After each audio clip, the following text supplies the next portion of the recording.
হরে কৃষ্ণ, রাধে রাধে। মৌমিতা পরিবারে তোমাদেরকে জানাই অনেক অনেক শুভেচ্ছা ও অভিনন্দন। আজকের আলোচ্য বিষয়টি হচ্ছে প্রভু জগন্নাথ ধামের অজানা কাহিনী।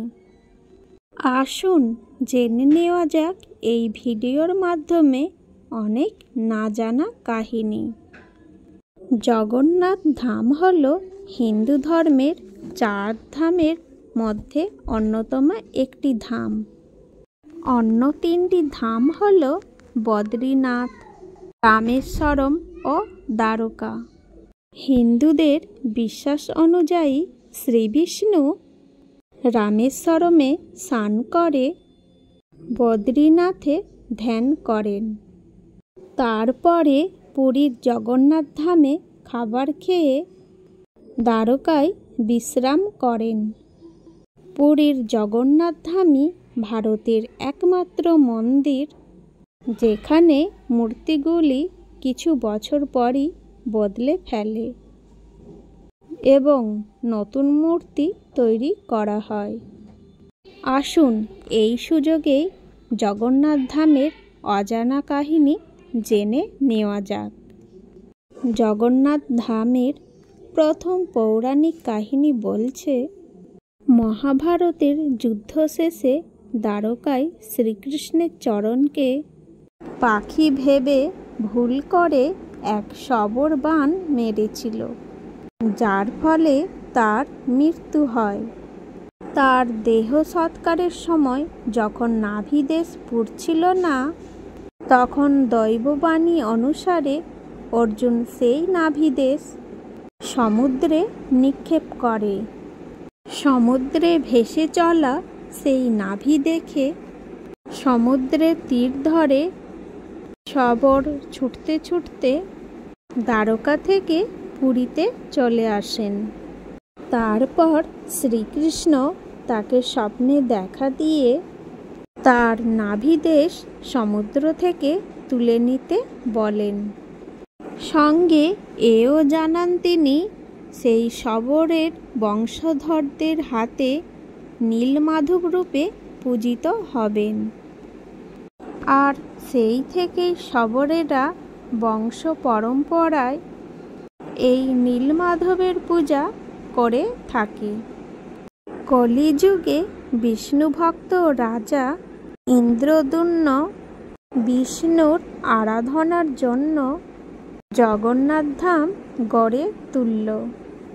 বিষ্ণুর রূপ নীলমাধবকে এই মন্দিরে প্রতিষ্ঠা করবার জন্য সে তার রাজ্যের চারিদিকে লোক পাঠালো। তাদের মধ্যে একজন ব্রাহ্মণ বিদ্যাপতি নীলমাধবকে খুঁজতে গিয়ে জঙ্গলের মধ্যে পথ হারিয়ে ফেলে।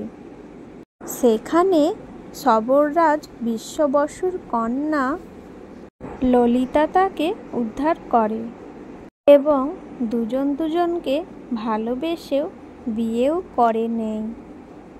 বিয়ের পর বিদ্যাপতি জানতে পারে রোজ সকালে তার শ্বশুরমশাই শবররাজ বিশ্ববসু জঙ্গলের মধ্যে গোপনে নীলমাধবের পূজা করে। নীলমাধবকে দেখার জন্য শ্বশুরকে অনুরোধ করে সে।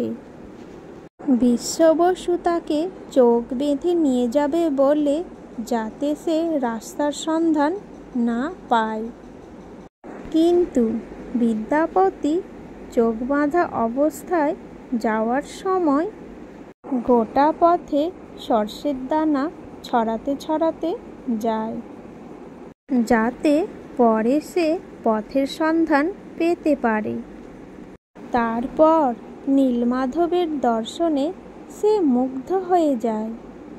ফিরে এসে সে রাজার কাছে খবর পৌঁছে দিলে ইন্দ্রদ্যুম্ন রাজা নীলমাধবকে আনতে যায়।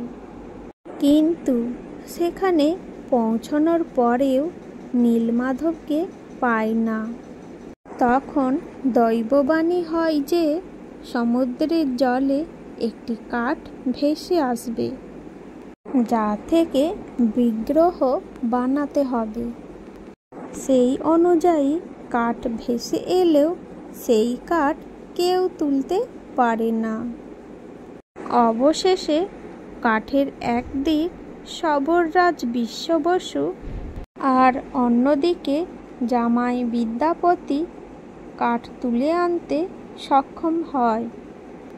তারপরে রাজা তার কারিগরদের মূর্তি বানাতে বলে, কিন্তু সেই কাঠ এমনই পাথরের মতো শক্ত যে ছেনি হাতুড়ি সবই ভেঙে যায়।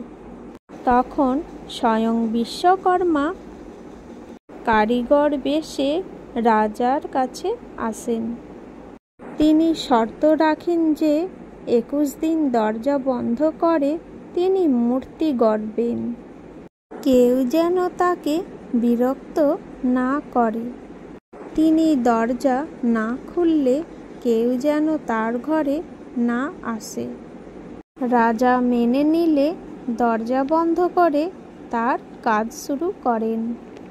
রাজা ইন্দ্রদ্যুম্নের রানী গুন্ডিচা রোজই বন্ধ দরজায় কান পেতে কাঠ কাটার শব্দ শোনেন।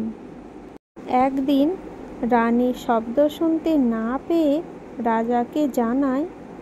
তারা কৌতূহলবশত দরজা খুলে দেখেন কারিগর উধাও এবং 3টি অসমাপ্ত মূর্তি পড়ে আছে।